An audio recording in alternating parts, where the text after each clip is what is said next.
E em nome de Deus e em nome de Jesus, damos por aberta a primeira parte da nossa sessão de hoje. E para dar continuidade aos trabalhos da nossa casa, hoje nós convidamos a nossa irmã e companheira de jornada, Maria do Rosário, ela que fará uso da tribuna da nossa casa. Que Jesus e os mentores dessa casa possam abençoar, iluminar e proteger a nossa reunião. O estudo de hoje que nos foi proposto, e em primeiro lugar quero agradecer ao Clécio e à direção dessa casa por me dar a oportunidade de estar participando, diz respeito a uma reflexão sobre o dia de finados, à luz da doutrina espírita. Esse tema, ele é bem esclarecido, explícito em O Livro dos Espíritos, da pergunta 320 a 329. Allan Kardec vem perguntar aos espíritos, em princípio, se esse dia consagrado aos mortos, que nós chamamos o dia de finados, se ele tem alguma coisa mais solene para os espíritos, se os espíritos se preparam para visitar os encarnados que vão ao túmulo orar nesse dia, que é o dia 2 de novembro. Muito bem, a resposta dos espíritos é de que nesse dia os nossos amados entes queridos, eles vêm, ao túmulo, mas por um convite do nosso pensamento, mas não que esse dia seja um dia especial para eles. Eles sentem e veem a nossa presença em qualquer outro dia. Então, para eles, esse dia não é um dia mais importante do que os outros dias. Nós vamos ver, de acordo com alguns historiadores, esse dia consagrado aos mortos, ele se originou nos antigos povos da Gália, hoje a França, como eles conheciam que o ser, o espírito imortal, ele não se destrói, então eles já honravam os espíritos. Veja bem, honravam os espíritos, não honravam cadáveres, como infelizmente até hoje existe uma confusão entre nós nesse sentido. Então esse dia de finados é uma tradição no mundo todo. Essa origem do dia de finados revela que o homem tem desde os seus primórdios a intuição de que existe algo além mais. Ele tem a intuição da imortalidade da alma. Então, finados é o particípio passado do verbo findo, finar. Então, é aquele que foi, que desencarnou, que faleceu. Então, esse dia é um dia revestido de uma cultura em quase todos os povos e quase todas as religiões. No início, pensava-se, esse dia de finados esteve ligado a uma questão parecido com a questão agrária. Achava-se que se enterrava o morto como enterrava a semente na cova e que o morto ia ser ressuscitado, como a semente iria dar à planta. Então, nos tempos primitivos, o dia de finados era celebrado assim, conta-se os historiadores que ele era festejado com orgias e com banquetes ao lado dos túmulos, Isso nas civilizações do passado. Só a título de curiosidade, existia um rei chamado Mausolo numa região da Ásia Menor, por volta do ano de 370 a.C., que quando ele desencarnou, a sua esposa então mandou que se construísse um grande edifício, ricamente enfeitado, para abrigar o corpo daquele rei. E essa construção, ela ainda existe, né? E ela foi uma das construções mais belas, está enquadrada entre as grandes maravilhas do mundo antigo. E daí veio o nome de mausoléu. A gente fala tanto de mausoléu, então o que significa mausoléu? Um sepulcro de grandes proporções, e veio desse rei.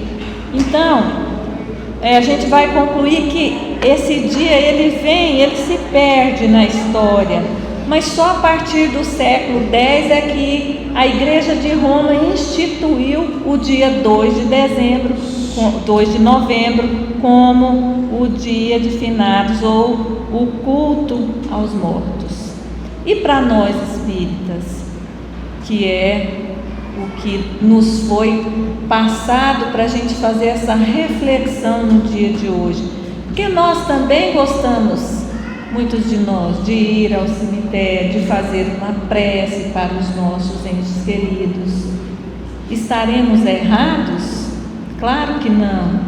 É claro que os nossos entes queridos são sensíveis, mas é preciso que a gente se esclareça a respeito dessa situação, porque para conhecer o processo de valorizar essa imortalidade da alma. Então, para nós espíritas, o dia de finados é um dia que se concentram muitas pessoas ali nos cemitérios, mas não é um dia diferente, não é um dia especial, melhor do que o outro, né? Porque a ida ao cemitério é uma representação exterior, um simples fato exterior, né? Então, se eu vou ao cemitério, eu manifesto que eu estou pensando naquele ente querido meu que desencarnou, mas não quer dizer que se eu não for ao cemitério, eu não vou entrar em contato com ele. Eu posso fazer uma prece sincera, um pensamento bondoso, caridoso para o meu ente querido, que ele vai, ele vai receber esse meu pensamento, não é mesmo? Porque às vezes nós fazemos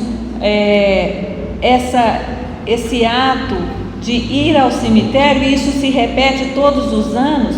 Às vezes nós fazemos como uma obrigação social, mais uma obrigação social no calendário humano, né? Então, não necessariamente eu tenho obrigação de fazer isso, porque é preciso que nós entendamos que lá no cemitério não está o meu ente querido, lá repousa o envoltório do espírito. É como se eu tirasse uma roupa que eu não uso mais e guardasse aquela roupa e depois ficasse cultuando aquela roupa. É preciso que a gente entenda, não tem nenhum problema a gente ir ao cemitério, mas é preciso que a gente entenda que o meu ente querido não está lá dentro da sepultura. Lá estão os despojos, né? O corpo físico, o espírito não. Então, o que sensibiliza o espírito é a minha prece, aquela prece, aquele pensamento que pode ser feito em qualquer lugar, né? E desde que eu faça essa prece de coração, com o pensamento realmente voltado ao meu ente querido e com amor por ele. Nesse capítulo também do Livro dos Espíritos, ele fala sobre o costume das famílias sepultarem todos os entes queridos no mesmo lugar. Ele pergunta se isso é importante. Do ponto de vista material, é importante para nós encarnados somente, porque vão concentrar ali as recordações das nossas famílias. Então tem lá o pai, o avô, os filhos, os tios, tudo sepultado num lugar só. Isso é importante apenas para nós encarnados. Para os espíritos, principalmente aquele espírito que já atingiu um determinado nível de perfeição, ele vai compreender que isso não é mais importante para ele. Assim como não é importante também um funeral pomposo, um caixão mais caro, mais ornamentado, melhor do que o outro. Não, isso não faz mais diferença para aquele que partiu. Ele fala também que muitas vezes o espírito assiste ao seu velório. Isso a gente sabe muito, né, gente? Na literatura espírita são relatados vários casos de espíritos que assistem aos seus velórios. E que o espírito, ele experimenta muita decepção quando no seu velório ele vê as pessoas, os visitantes, conversando sobre assuntos que não têm a ver ali com a situação, e mais ainda, e isso a gente sabe que acontece, falando coisas, situações da vida dele, num total desrespeito à sua pessoa, né? Muitas vezes falando situações negativas daquele que desencarnou, né? Então, Kardec, os espíritos falam para Kardec que é uma decepção muito grande para o espírito isso. E mais ainda a decepção de ver os parentes brigando acirradamente pela herança daquele que desencarnou. Então tudo isso é tratado nesse capítulo de comemoração dos mortos, né? Então é preciso a gente entender que quando a gente faz uma imagem ou uma evocação daquele que desencarnou, essas imagens elas incidem, elas refletem na mente do que desencarnou, né? Principalmente se ele não tem um preparo espiritual, causando muito sofrimento e muitas vezes muito desequilíbrio. Mas então, qual deve ser a nossa conduta frente a um velório, frente a um enterro, frente à nossa visita ao cemitério? Deve ser uma conduta de respeito, que nós temos com alguém que está encarnado conosco. O mesmo respeito que nós temos com a pessoa encarnada, nós devemos àquele que partiu para o plano espiritual. Uma prece sincera, um pensamento simples, né? É importante a gente entender que essa atitude vale mais do que eu simplesmente chegar lá com uma coroa de flores ou com o aspecto solene, mas com o pensamento desconectado daquela situação e com o coração distante, ou às vezes pensando um sentimento negativo. Então, é preciso que a gente não se esqueça de que o mais importante para nós não é o nosso comportamento na hora do desencarne de alguém, de um ente querido, ou mesmo no momento da nossa própria morte física, do nosso próprio desencarne. Sobretudo, o mais importante é a nossa conduta durante a nossa vida física, durante a nossa existência, porque sendo espíritos imortais, nós vamos entender que a nossa vida, ela deve ser uma preparação constante para a morte. Então, o que é mais importante fazer? Viver bem para morrer bem. Isso é o que os espíritos nos chamam a atenção sempre. Leon Denis, o nosso grande poeta espírita, ele vem nos chamar a atenção de que quando nós estabelecemos que nós acreditamos na existência da nossa alma, fatalmente nós ligamos essa existência à situação da imortalidade, a imortalidade dessa mesma alma. Então, se a alma existe, existe a imortalidade dessa alma. E essa é uma questão tão importante para nós, porque ela é a única concepção que realmente satisfaz o nosso ideal, o nosso anseio de justiça e de esperança, não é mesmo? Veja bem, existiu um filósofo da antiguidade chamado Heráclito de Éfeso. Ele falava o seguinte, que ninguém banha 2 vezes no mesmo rio.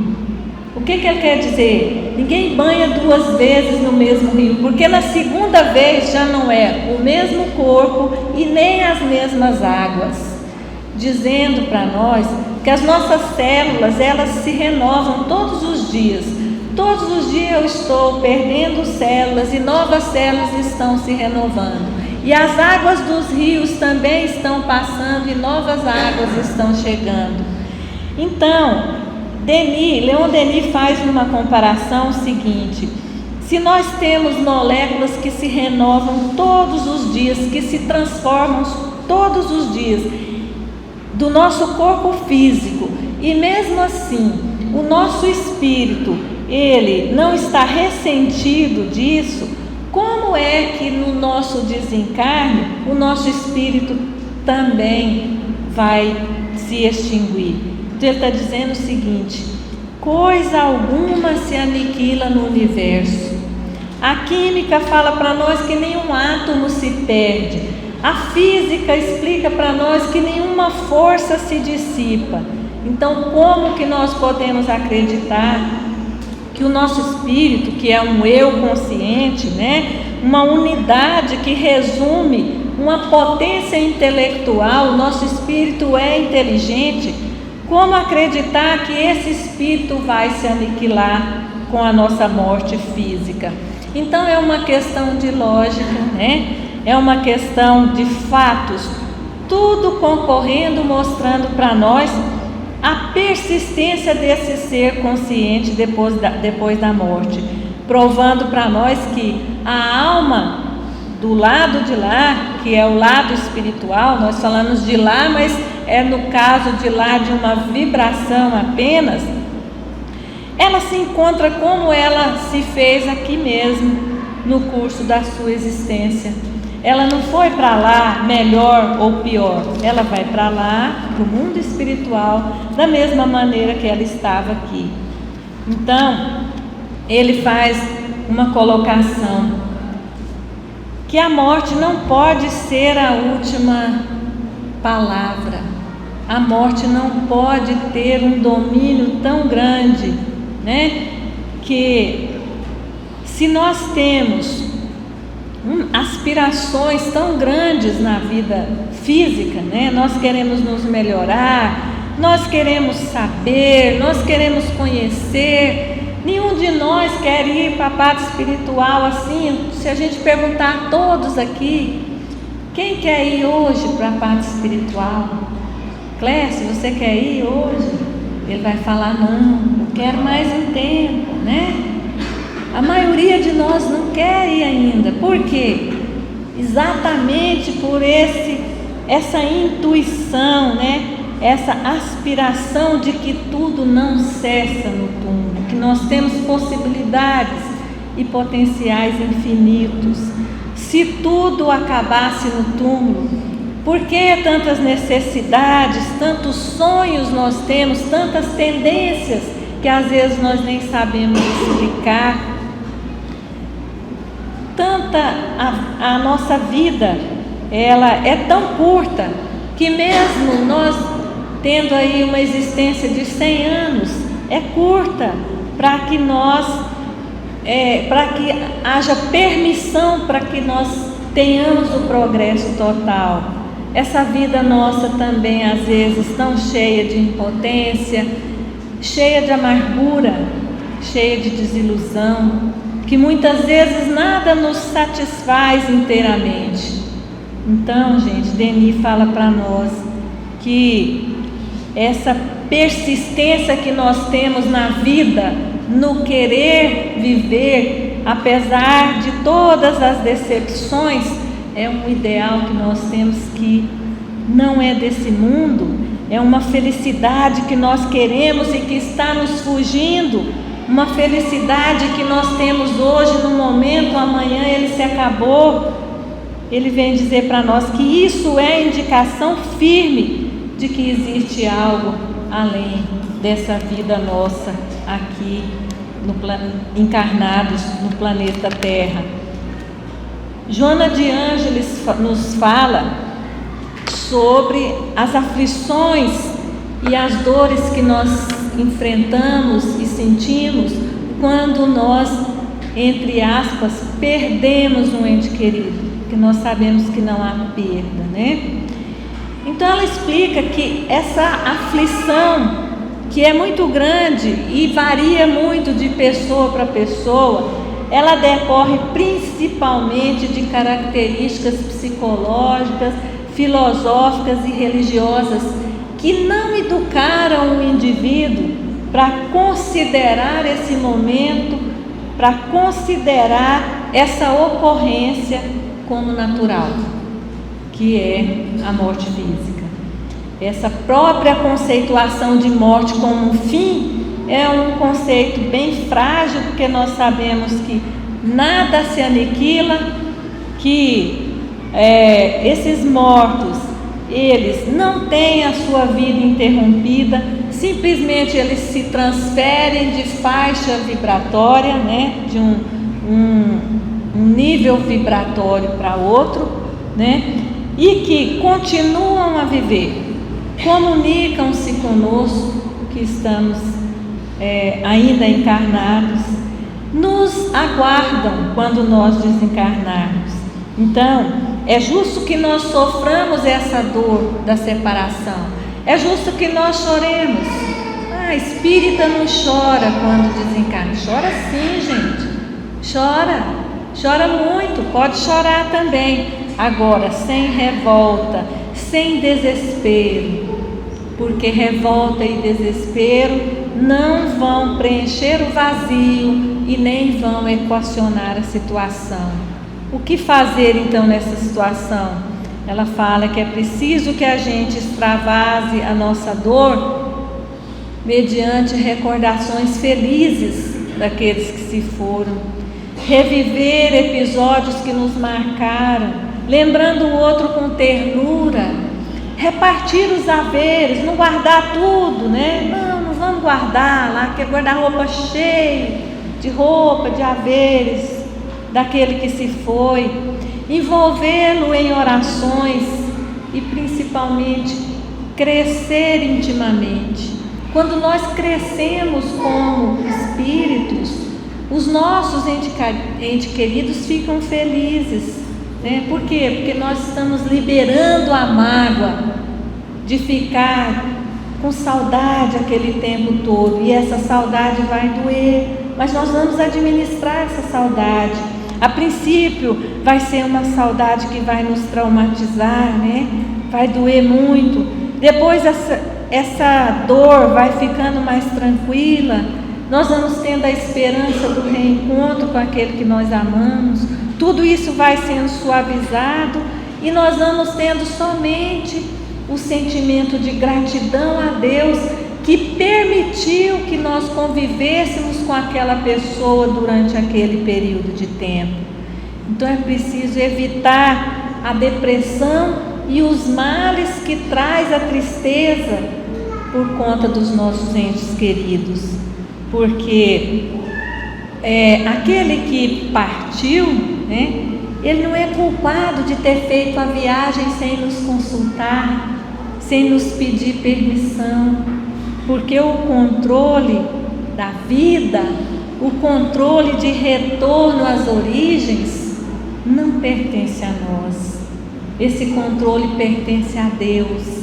Então, nos cabe confiar em Deus e dizer para Ele: obrigado, que me permitiu conviver com os meus pais, ou com os meus irmãos, com os meus filhos, durante tanto tempo foi possível, 1 ano, vários anos. Quantos? Agradeçamos a Deus.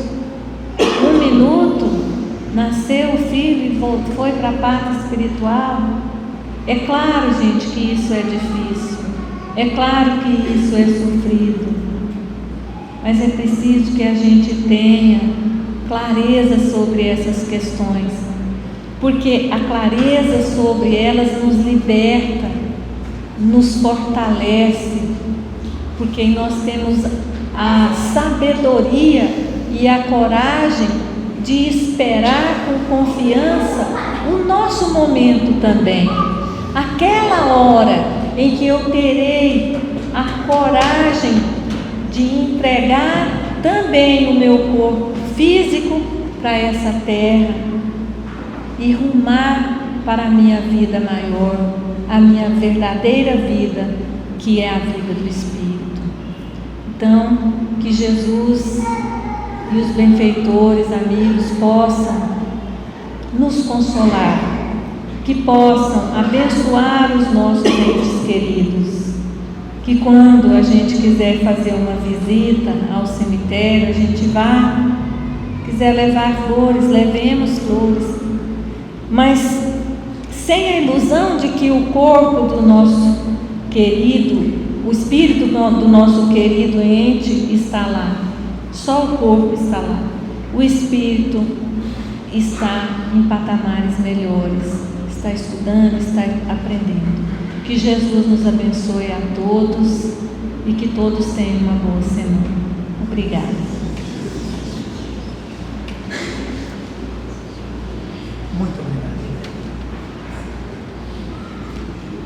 Nós agradecemos a contribuição da nossa irmã com cada um de nós, espíritos encarnados e desencarnados, e pedimos para que os espíritos de luz a cubra de bênçãos a ela, seu lar, sua família. Vamos passar agora para a segunda parte, que é de passes e curas.